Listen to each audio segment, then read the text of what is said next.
ہم نے دیکھا ہے کہ ندامت کے مطلب مجھے خود یہ اندازہ ہوا کئی موقعوں پہ کہ ندامت کا لیکچر دینا بہت آسان ہے، مگر جینوئنلی اگر کوئی غلطی ہوئی ہے تو کسی سے معافی مانگنا یا نادم ہونا یہ بہت ہی مشکل کام لگتا ہے. اس کو آسان کیسے بنایا جائے؟ شاہ صاحب بڑا بڑا شکریہ. جب سے آیات تلاوت ان کی ہوئی اور مفتی صاحب میں بڑا مشکور ہوں. کوئی گداز سے بیان کرے تو پھر آپ کی آنکھوں کی نمی اسی وقت وہ ظاہر ہوتی ہے. میں پچھلے کئی لمحوں سے تو اس کے سحر میں ہوں. ان آیات کی خوبصورتی، شاہ صاحب جب یہ آیات تلاوت ہو رہی تھی مجھے خیال آ رہا تھا، میں وہ خیال شیئر کرنا چاہوں گا.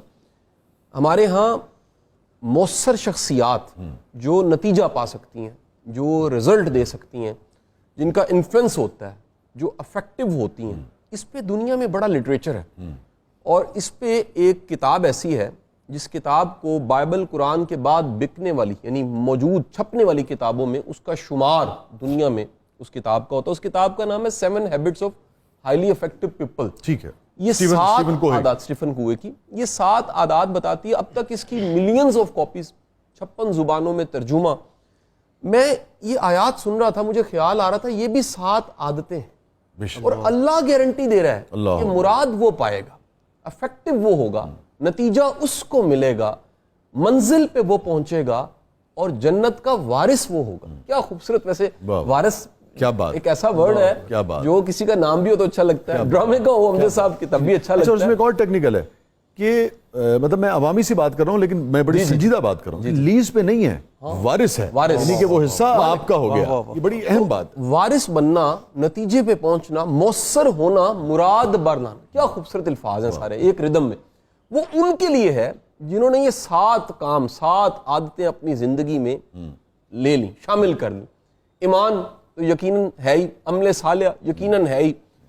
تانا نہ دینا. مفتی صاحب میں ترتیب اگر آگے پیچھے کر دوں تو آپ ایڈ کرتے جائیے گا. تانا نہ دینا، پھر اپنی شرم گاؤں کی حفاظت، پھر اس میں ایڈیشن کیجئے گا سر اس کے ساتھ میں کیا جی، لغو باتیں سے ایسی بات کسی کا دل دکھائے، وہ خیال پر گندہ کرے، کسی کی سوچ خراب کرے، کسی کو ڈاؤٹ دے.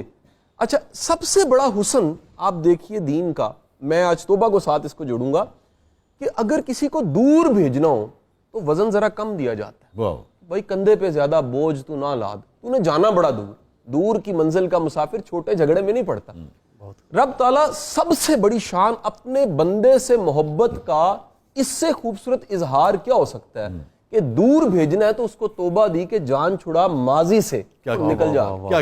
کیا کہنے. ندامت کو اگر میں آپ سے یہ کہوں کہ اس کی بنیادی تعریف سے اگر ہم شروع کر پائیں تو کیا آپ اس کی تعریف کریں گے؟ سر سادہ الفاظ میں ندامت وہ ذہنی کیفیت ہے، حالت ہے جس میں اپنی غلطی کا احساس ہو جائے اور آپ نادم ہو.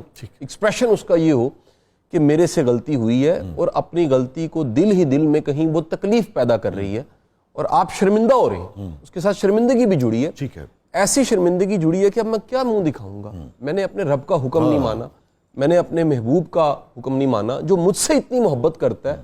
اور میرے لیے دیکھیے گناہ دکھے نہ دکھے کہیں نہ کہیں اس کا نقصان ہے. ٹھیک. ہم کیونکہ انسانی آنکھ دیکھتی فوری نقصان. جی. جب فوری نقصان دیکھتی ہے تو بعض اوقات آپ کو فوری نقصان نظر نہیں آتا، لیکن آہستہ آہستہ کہیں نہ کہیں اس کے نقصانات پھر وہ ظاہر ہونے لگ پڑتے ہیں. کچھ آپ کی زندگی میں ظاہر ہوتے ہیں لیکن سب سے بڑا نقصان یہ ہے کہ آپ کو جنت نہ ملی، آپ جہنم کا ایندھن بن گئے.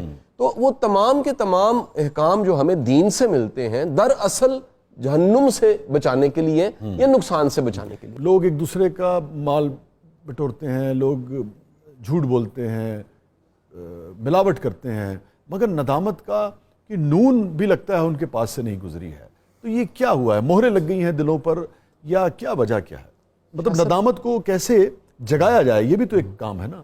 سب انسان ایک طرح کا رہ نہیں سکتا. انسان کی دل کی حالت، کیفیات، موڈ، ایموشنز یہ بدلتی رہتی ہیں اور اس میں کوئی کہہ لیجیے حالات کا دار و مدار تو ہے ہی. حالات انسان کی ذہنی حالت کو، دل کی حالتوں کو بدلتے ہیں، لیکن حالات نہ بھی بدلیں پھر بھی انسان بدلتا رہتا ہے. بعض اوقات آپ ایک حالت میں یا ایک کیفیت میں جو عمل کرتے ہیں کسی اور وقت میں وہ پرانا واقعہ مرر کا رول پلے کرتا ہے اور آپ دیکھتے ہیں کہ یہ میں نے کیا کیا. آپ کو شرمساری ہوتی ہے. یہ شرمساری کا ہونا یہ ایک خیال آنا کہ میرے سے غلطی ہو گئی، اس غلطی کے بعد پلٹنے کا بہترین طریقہ توبہ ہے۔ پہلی حالت ہے ندامت کی، آپ کو غلطی کا احساس ہوا، اس کے بعد آپ پلٹنے کے لیے آپ نے توبہ کی کہ یا باری تعالیٰ مجھے احساس ہو گیا، میں معافی مانگتا ہوں، مجھے معاف کر دے۔ اب دیکھیے عام شاہ صاحب، ایک عام بندہ، اس میں کتنا زیادہ یہ خیال ہوتا ہے کہ آپ سے، مجھ سے، مفتی صاحب سے کو معافی مانگے، ہمیں شرم آئے گی، ہم کہیں گے یار رہنے دو بس ٹھیک ہے۔ وہ کائنات کا رب، اس کا کیا انداز ہوگا کہ اس کا بندہ پلٹنا چاہتا ہے اور پلٹنے وقت وہ اس کو کتنا ویلکم کرتا ہے۔ ایک پرانی روایت سنائی جاتی ہے سمجھانے کے لیے کہ ایک بادشاہ کے 2 بیٹے تھے، ان میں سے ایک بیٹا ذرا لابالی طبیعت کا تھا، اس نے اپنے حصے کا مال و متاع لیا، اجاڑنا شروع کیا اور دور کہیں نکل گیا۔ ایک دن ایسا ہوا کہ وہ مال ختم ہو چکا تھا اور بری حالت کسی باڑے میں پڑا، اور اس وقت اسے خیال آیا کہ مجھے واپس جانا چاہیے۔ وہ واپس پلٹا، بادشاہ کو اطلاع مل گئی، اس نے اسی وقت کہا کہ جشن، وہ تابع دار بیٹا آ گیا، اس نے کہا جی یہ سارا کچھ گواہ کے آ رہا ہے۔ اس نے کہا پتر جان دے بڑے نے آندھا کوئی کوئی، تو جو پلٹ آئے، پلٹنے والے کے لیے تو جشن ہے کہ وہ پلٹ کے واپس کیا کہنے۔ مگر آپ سے جو توبہ ہمارا موضوع چل رہا تھا، اس پہ فرمائیے کہ سچی توبہ جو ہے، سچی توبہ کے کیا یعنی کہ ارکان ہوں گے، اور سچی توبہ کیسے آپ پہچانیں گے؟ میں اس کو تھوڑا سا اس حوالے سے ضرور جوڑنا چاہوں گا کہ ایک پڑھا لکھا دماغ جی وہ توبہ کو ضرور سمجھے کہ دین اور دین کے احکام ذہنی صحت کو ممکن بناتے ہیں۔ بہت اگر کسی کی ذہنی صحت ہی ٹھیک نہیں رہی، آج دنیا میں مینٹل ہیلتھ پہ ایک ایسا یہ موضوع ہے مینٹل ہیلتھ، جس کو یو کے میں سکولز میں سبجیکٹ کے طور پہ لگوا دیا گیا۔ 370 سکولوں میں پچھلے سال کی پالیسیز میں مینٹل ہیلتھ کو ایڈ کروایا گیا، اور 500 اس کے کوچ بھرتی کیے گئے ہیں۔ یہ نئی ایجوکیشن پالیسی میں یو کے میں مینشن ہے۔ مینٹل ہیلتھ میں سب سے زیادہ ذہنی خرابی پیدا کرنے والی عادت وہ گلٹ ہے۔ ایسی حالت میں رہنا، ذہن کی ایسی حالت کہ جس میں آپ شرمسار بھی ہیں، پچھتاوے میں بھی ہیں، ماضی کی لاش کو کندھے پہ اٹھائے پھر رہے ہیں، جان نہیں چھوڑے۔ اگر آگے جانا ہے آپ نے تو پھر آپ کے پاس، ایک مومن کے پاس، ایمان والے کے پاس بہترین رستہ یہ ہے کہ غلطی کو ایڈمٹ کرے، مانے اس شرمساری کے ساتھ، اور پھر پکا وعدہ ارادہ کرے کہ میں نے آگے جانا ہے، باری تعالیٰ مجھے معاف فرما، میں نے آگے جانا ہے۔ دراصل توبہ اس یقین کا نام بھی ہے کہ رب معاف کرنے والا ہے۔ سبحان اللہ۔ ایک شخص اگر توبہ نہیں کرتا اور اس کا توبہ پہ یقین نہیں ہے کہ جی وہ معاف کرے نہ کرے، یقیناً وہ معاف کرے نہ کرے، اس کے پاس اختیار ہے، لیکن اس کو یہ یاد رکھنا چاہیے کہ اس کی رحمت غضب پہ حاوی ہے۔ وہ کہتا کبھی میری رحمت سے نا امید نہ ہونا، تو کہیں لگتا ایسا ہے کہ نا امید رہنا بڑا گناہ ہے، ٹھیک ہے، یا یہ خیال کہ وہ معاف نہیں کرے گا۔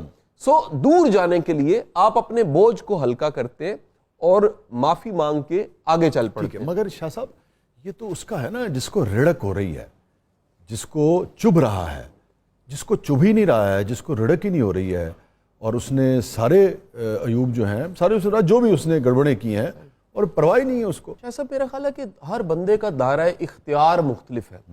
گناہگار وہ کوئی ماڑا بندہ بھی ہو سکتا ہے، وہ صاحب اختیار بھی ہے۔ صاحب اختیار کو اس لیے ہم ذرا مینشن کر دیتے ہیں کہ اس کے اختیار سے بڑی دنیا متاثر ہو رہی ہے، اسی لیے تو۔ اور اگر کسی کو شرمساری نہیں ہے، اب اس کی بھی حالتیں ہیں، یہ شاہ صاحب نہیں ہو سکتا کہ شرمساری کبھی نہ ہو۔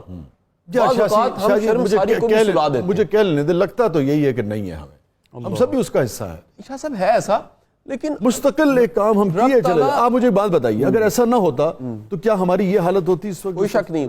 اصل میں دیکھیں اللہ کے کرم کی سب سے بڑی نشانی یہ ہے کہ کسی نہ کسی بہانے رب واپس بلانا چاہتا ہے کہ انسان احساس کر لے۔ کوئی دکھ آ گیا، تکلیف آ گئی، چیلنج آ گئے، کوئی بھی آزاد نہیں ہے شاہ صاحب۔ ایسا نہیں ہو سکتا کہ کسی کو کوئی پرابلم ہی نہ ہو۔ تو کہیں نہ کہیں وہ شرمساری ٹوٹنا اور ٹوٹنے کے بعد پلٹنے کا امکان یقیناً رہتا ہے۔ اور رب کی شان یہ ہے کہ وہ جو بندہ پلٹتا ہے وہ ویلکم کرتا ہے اس کو کہ میرا بندہ لوٹ کے میری طرف واپس آیا۔ میں یہ جملہ یہاں پیش کرنا چاہوں گا کہ توبہ کا خیال در اصل خوش بختی کی علامت ہے۔ واصف علی واصف صاحب کا جملہ ہے کہ اس سے بڑی خوش بختی نہیں ہو سکتی کہ کسی کو توبہ کا خیال آ۔ سبحان اللہ۔ یہ بار بار توبہ کرنا بار بار گناہ کرنا یہ کیا نفسیات ہے, اور اگر توبہ ٹھیک کی تھی تو دوبارہ کیسے مبتلا ہو گیا؟ شاہ صاحب انسان کا جو دل ہے وہ ایک جگہ ٹھہر نہیں سکتا, ایک کیفیت میں ٹھہر نہیں سکتا. آپ چھوٹی سی مثال لیتے ہیں کہ آپ کے سامنے ایک چھوٹا بچہ آپ کے لیے پانی کا گلاس لا رہا ہے, جس کا بڑا کوئی بہتر اختیار نہیں پکڑنے کا, پانی گر رہا ہے, اور وہ جو اد کچدہ سا لایا ہے آپ پھر بھی پیار کریں گے کہ کیا کوشش اس نے کی ہے پانی لانے کی.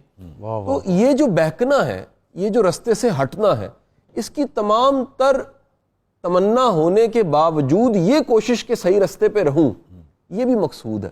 تو آپ غلطیوں کے باوجود پلٹتے ہیں, توبہ کرتے ہیں اور پلٹ کے پھر آ جاتے ہیں. میرا ایک دل کر رہا تھا کہ مفتی صاحب بات کر رہے تھے جنتیوں کی اور دوزخیوں کی, تو ایک لٹریچر کا چھوٹا سا پیس ہے, بڑا چھوٹی سی کہانی کا حصہ, میں وہ سنانا چاہوں گا. ضرور. کسی نے تمنا کی کہ میں نے جنت یا جہنم جانا ہے, پہلے دکھا دی جائے. تو اس کو سب سے پہلے جہنم دکھائی گئی. تو جہنم میں گیا, اس نے کیا دیکھا کہ ایک بڑا ڈائننگ ٹیبل لگا ہے جس پہ سب بیٹھے کچھ کھانے کی کوشش کر رہے ہیں. اس نے کیا دیکھا کہ پیالے ہیں, اس میں سوپ ہے, اور سب کے سب ایسے بھرتے ہیں, اپنے منہ میں ڈالنے کی کوشش کرتے ہیں, لیکن یہ جو جوائنٹ ہے جہاں پر ٹرن ہوتا ہے یہ سٹریٹ ہے. سو وہ بھرپور کوشش کے باوجود اس بے بسی میں پلٹ نہیں پاتے اپنے منہ کی طرف, اور وہ نیچے گرتا رہتا ہے. لہٰذا دامن ان کے اس شوربے سے, اس سوپ سے بھرے ہوئے ہیں. اس نے کہا جنت دکھا دیجئے. تو جنت میں وہ کیا دیکھتا ہے کہ ایک ایسے چمچ بھرتا ہے, سامنے والے کے منہ میں ڈالتا ہے, سامنے والا اس کے منہ میں ڈالتا ہے. تو جہاں بانٹا جاتا ہے وہاں جنت ہوتی ہے. یہاں بھی جو بانٹ رہے ہیں وہ یقیناً جنتی ہوں گے. جو قبضے کیے ہوئے ہیں, جو کہتے ہیں کہ جی میرا ہے, ان کا بھی نہیں رہنا, اور وہ جہنم میں چلے جائیں.